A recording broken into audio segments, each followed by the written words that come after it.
Vaigu Chika Khalsa, Vaigu Chika Fateh. Welcome to Sangat Studio Podcast. We have with us today Dr. Harjinder Singh Lallie. He has come to share some amazing news about an examining graded system that he's put together called the Sikh Sacred Music. Welcome, Dr. Harjinder Singh Lallie. Thank you for having me. We are so excited to have you here today and share your journey about something you put in place that doesn't exist, and it's now open to everyone to come and join you. Please share us about what it is that you've put together. So what we have here is this is an examination system. It is 8 grades plus a pre-grade, and it is essentially a Sikh Kirtan exam. It tests the ability to do Shabd, and it starts starts with children at the age of around 7 years old, and they'll probably do an exam every year until they get to grade 8. By that time, they might be about 16, 17 years old, maybe. Fundamentally, it tests your ability to do kirtan on a tanti saj, on a stringed instruments. So that's what the exam system is. This is amazing because we haven't got something like this, and we know that we have access to learning Kirtan, in so many places, so many Gurdwara and organisations. What's different about this, and why is it so unique? What's different here is that it's internationally recognised. So you can go to anywhere in the world and say, I have done the MTB Sikh Sacred Music exam, and it will be recognised, especially in the UK, USA, Canada, in India as well. So the examining body is called MTB. They do thousands of exams around the world, primarily piano, violin, and just the traditional kind of music exams that we know so much about. And for the first time, they are now they've set up, they're running these Sikh sacred music exams. So what's special about it, like I say, is that it's internationally recognized, it's Ofqual recognized, and perhaps the most important part of it is that when you get to grade 6, 7, and 8, you can acquire UCAS tariff points, which means when you apply to a university, in the box where it says other qualifications, you can literally pull the box down and tell them that you've got an MTB qualification. It's a Sikh sacred music exam. Write in what grade you've got, what the actual mark was, whether it was pass, merit, or distinction, and it will calculate your UCAS points. That's amazing. And then you get the whole transcript, all your A levels, your GCSEs. You'll have this on there as well. And I'm an admissions tutor myself, so I know what these decisions are like at university. You look at someone's profile, and let's just say you've got two kids. They both got the grades. And we're kind of like, well, I can't make offers to both of them. What has this one got that sticks out? And that's where these exams really make a big difference. It's really encouraging because there's a lot of children don't want to go down the normal academic route for other subjects. And this is something to inspire them. And not only is it academic, it's also faith-led. So it's Gurbani. This is a way to learn their heritage. That is correct. So this is a way of doing something you might do anyway, and get recognition for it as well. So what we have found over the years is that children will come to our academy, for example, GSA. They'll learn for 2-3 years, and what happens, Simran, is if you've got shonk or you're naturally motivated, you'll carry on learning. But unless that motivation stays, there's going to come a time where you're going to say, look, I'm not going to get anything out of this, right? And we've even had parents saying that, my son's going to stop learning next year because he's going to start the violin, because he wants to do the exams. And all the kids at his school are talking about the exams, the schools promoting it through their newsletters. And we start losing children to kirtan because of that. So what this will now do is we'll say, no, you don't need to do that because this has exactly the same recognition worldwide as those violin exams. There's nothing different, right? That's beautiful because again, because there's no recognition before, now it's actually, you got that kid, you got that pull now to do something, and there's it's not a reward, but there is, there's something at the end of it for them. And our community are very qualifications focused. We know that, right? Yeah. We're always encouraging our children to perform well, and this will be hopefully attractive to parents and also children as well. I mean, I have to say, I mean, this is the exam was just launched 3-4 days ago. We have had calls from literally all over the world, right? We've had calls from the USA, from Canada. We had a call from Chandigarh. There's a Sikh music school there. And this can be taken there as well. So if you're in Canada, you're in Australia, you're around the world, it will be recognised. Absolutely. You can sit it anywhere in the world, and you don't have to be. It's not a UK exam. I know MTB are UK based. Yeah.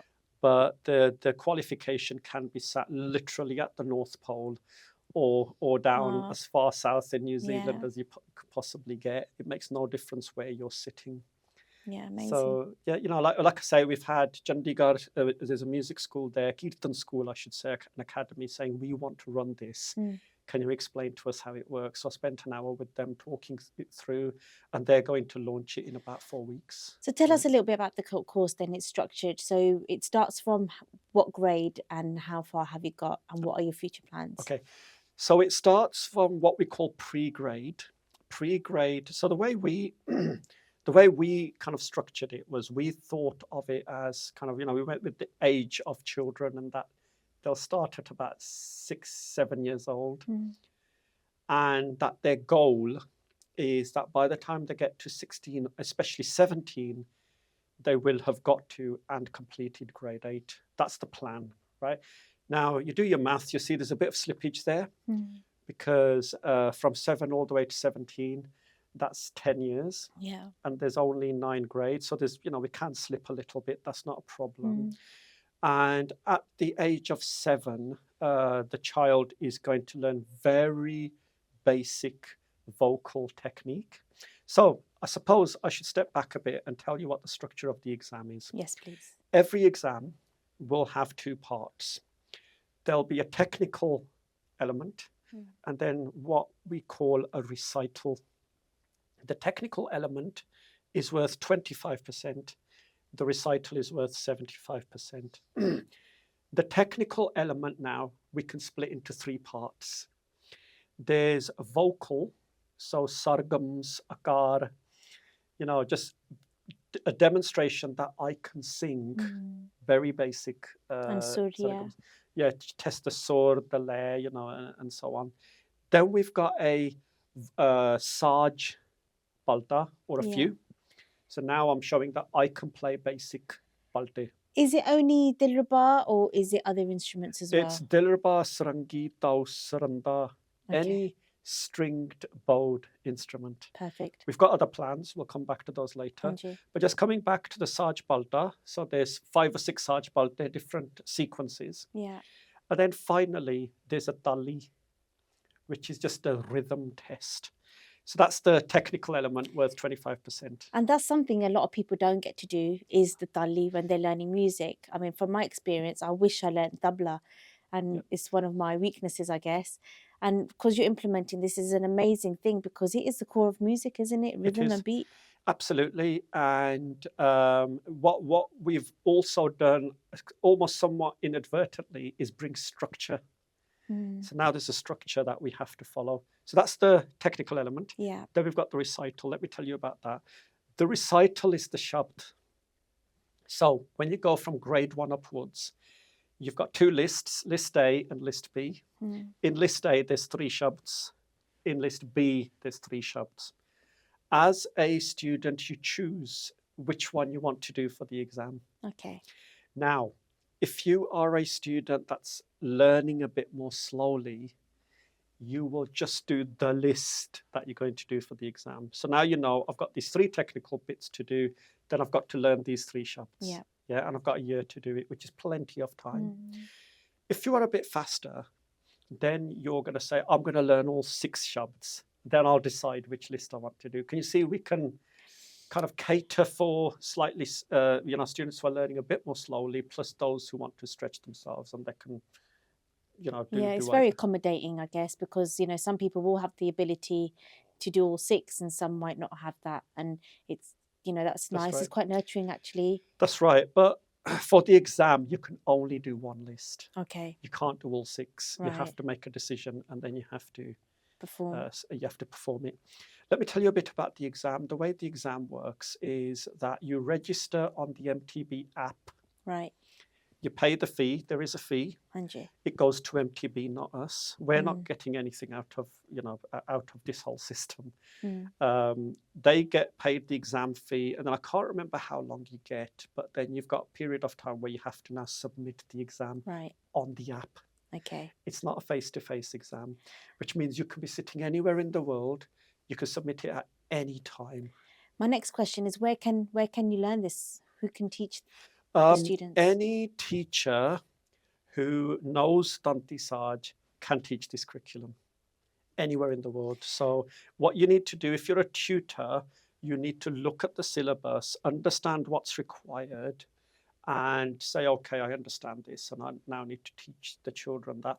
We are setting up teacher training courses. Okay. So if you're a very capable teacher, you won't need to go on them. But if you're a bit nervous, or you've just got some questions, or you just want to be absolutely sure, that I know exactly what's required, then come on one of the teacher training courses and walk out knowing exactly what's required, how it's going to be examined, what will the examiner be looking for in the tally, Jad Shabd Parnaya, what is it they're looking for, how will they score it? How is the exam submitted, or how is They're it submitted viewed? through the app. Through the app. Yeah. So it's a recording. So, It's a recording. so if I'm doing an exam, I'll be performing and I'll be recording it. Is it video or audio? Or Video. Yeah. Okay. Yeah, we've got to see you actually doing the tally. We've got to see your fingers. We've got to see your bowing. Okay. And your whole posture has to be visible. So there are some exam requirements in terms of how it's recorded. What we're saying is kind of go by the guidance of your ustad. And when your ustad says you're ready, then sit the exam. This is the other thing. There are exams in May.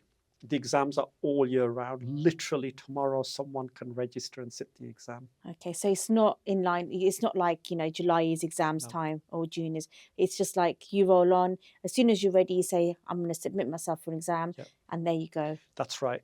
But kind of get guidance from your ustad. Yeah. If your ustad says you're ready, then sit the exam. Do you have a recommended list of ustads that people should go to or refer to, or is that We are going to on our website, which is sikhsacredmusic.org.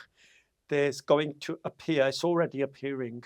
A list of ustads and schools that are teaching this syllabus. Okay. And, we're hoping, obviously, that list will just get bigger and bigger.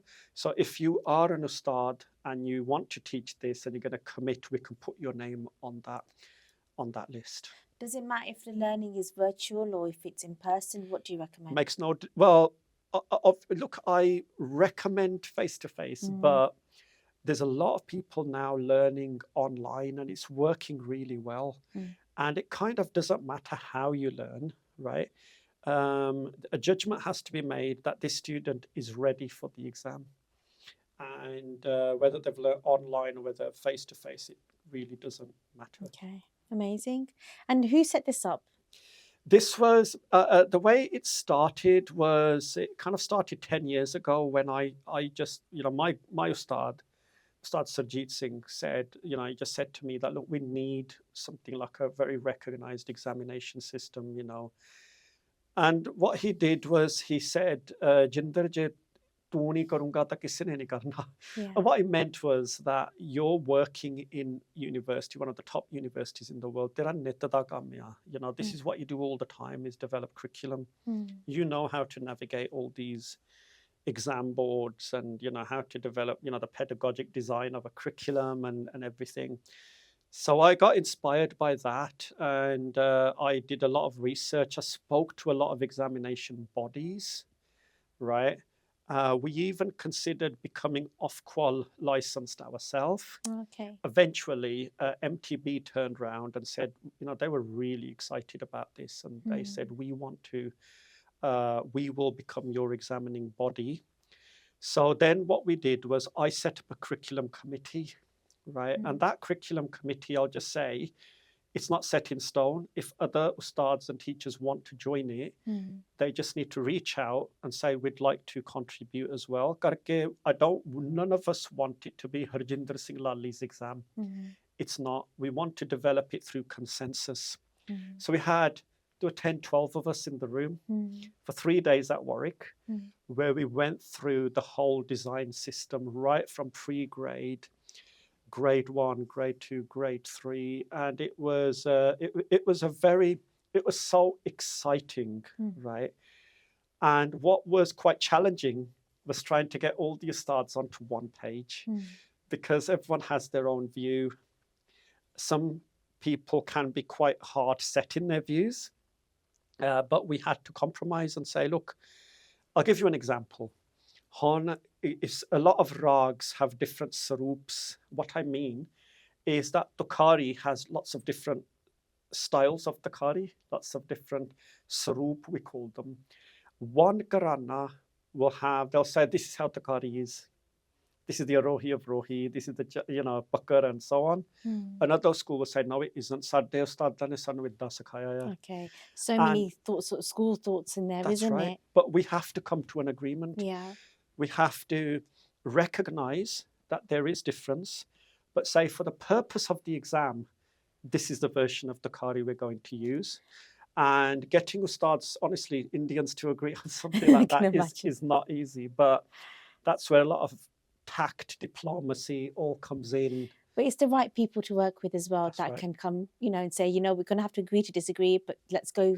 And I think you've had to probably break it down and simplify it and think these are for students, and all of the other elements can come in time, I guess. Yeah. And that's just additional. These are just for the exams. Yeah. So it doesn't limit them. It just means for the exams you can do this. That is correct. And outside of that, if you want to establish yourself more and become more creative, because that's what music is. It is about exploring and emotions into it. That can come with it at some stage. Of course. So one of the ustads that were in the room said, "Appa ta saal de vich ta appa inna kuch sikha dende hain." And I said, well, you can still do that. You know, if you want to teach other rags, you want to teach this, you want to teach that, you can still do that. We're not restricting you. But just make sure that, you know, the first half hour of the lesson, you cover the exam curriculum. And then baki jara ghanta, you know, you can do whatever else you've been doing. And he immediately clicked. He thought, yeah, I can still do that, right? The other thing is that, you know, for me, you know, developing curriculum is quite natural. I've been doing it for so long now. I've reviewed institutions literally around the world. You know, I've done institutional reviews of big universities, and I've sat on panels doing validations and everything. It's quite natural. But trying to project it to ustads to say, you know, between grade 1 and grade 2, there's got to be these differences, you know, that was fun. Yeah. And I think they learned, you know, with all respect to them, I think they learned a lot from that process as well. Right. So so we haven't finished. There's still lot more work to do. And we want more ustads to come forward and join us and help us with this. Amazing. Are there any other future plans in this as well? Yes. So we are in October, which is only a few weeks away. We are having our first curriculum meeting for the Tabla exam. Amazing. So that is also likely to be at the University of Warwick. We haven't totally confirmed the venue yet, but there's going to be Tabla ustads, very well-known Tabla ustads, coming together to start that journey. Okay. I'm honestly so looking forward to it, right? You know, to have all these big names in a room and start again right? You know, do everything we did with Sikh sacred music and say, okay, now we've got a white sheet of paper.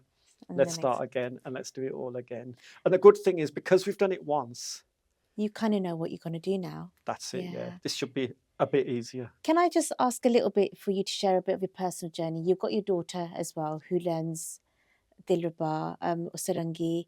How has this inspired your family, and how can this inspire other families? And I know we spoke about the academic side. If you just share a little bit about that. Yeah, so my daughter Nanaki, she's 13 years old, but when she started the sarangi, she was 5 years old. Oh, And she's been playing sarangi ever since. And she started the piano exams and the vocal exams. They're all the ABRSM exams. I think she's piano maybe grade 4, vocal grade 3. okay. I mean, there's an interesting story. Last night she came home. When I picked her up from school, she said, "Dad, I've got a surprise for you." And said, "What is it? What is it? I'm not going to tell you. Let's get home." And she pulled out her grade 3 certificate for vocal. She was so excited about that, right? Oh, This well is done. what it does for children, Yeah, right? They're so excited that they got that certificate, right? yeah.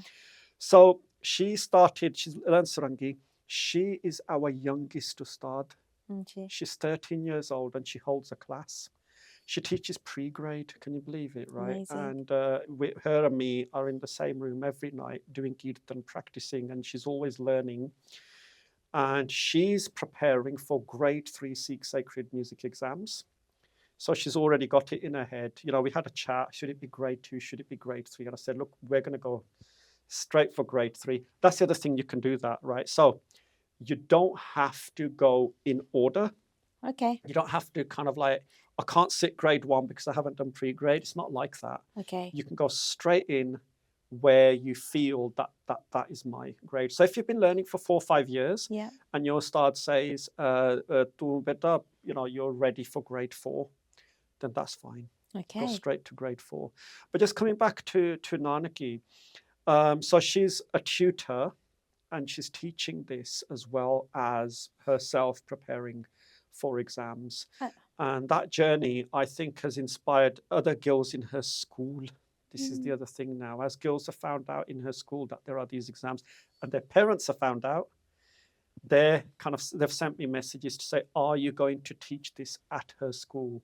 And I've said, "Of course, right? If there's 2 or 3 girls, it's a all girls school, then we can get a teacher set up and we can start teaching this." I think this is a massive thing because we do need, role models.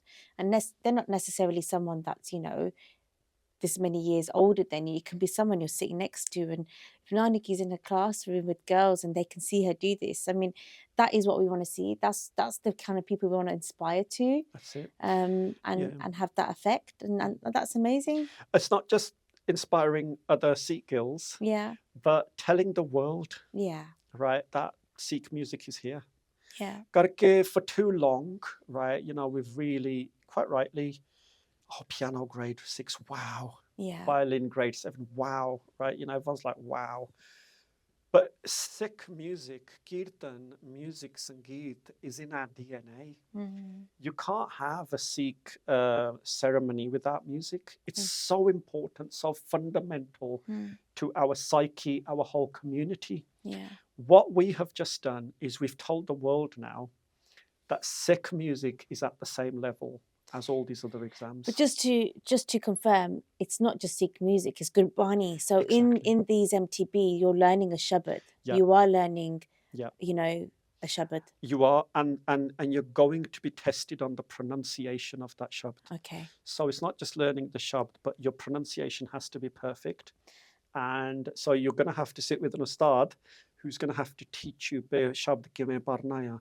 A lot more learning goes on, Simran, Yeah. because you learn the meaning of the Shabd, you learn the theory of the rag, all the stories around it. There's a lot more learning that goes on than just being able to sing the Shabd. So in terms of the Shabad in there, you've also got protocols to make sure that they're adhered to and very strict guidance of how we handle these books as well. Yes, yeah. So you have to. So roughly in the first, second, or third page, it tells you about the etiquette of how to handle the book.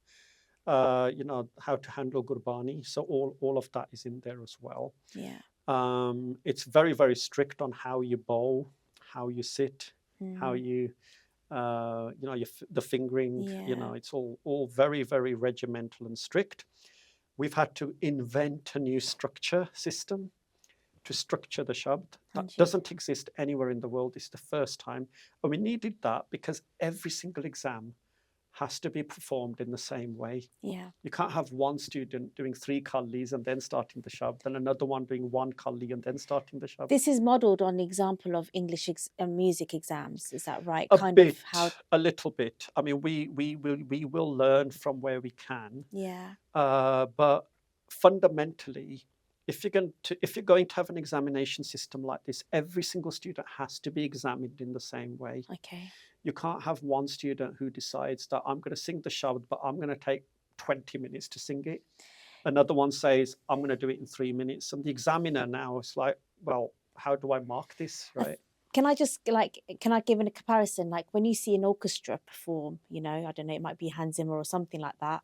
You've got the violinists all playing a piece, and all of that piece is synchronized. So the idea is that this is also, the exam is synchronized with everyone else that's going to be doing this exam. So it is played the same way. It is for the purpose of the exam. Yeah. And we've had Ustad saying, but jad aapa kirtan karde, I like to be creative. And we're saying, well, that's fine. When you do your kirtan, just be as creative as you want.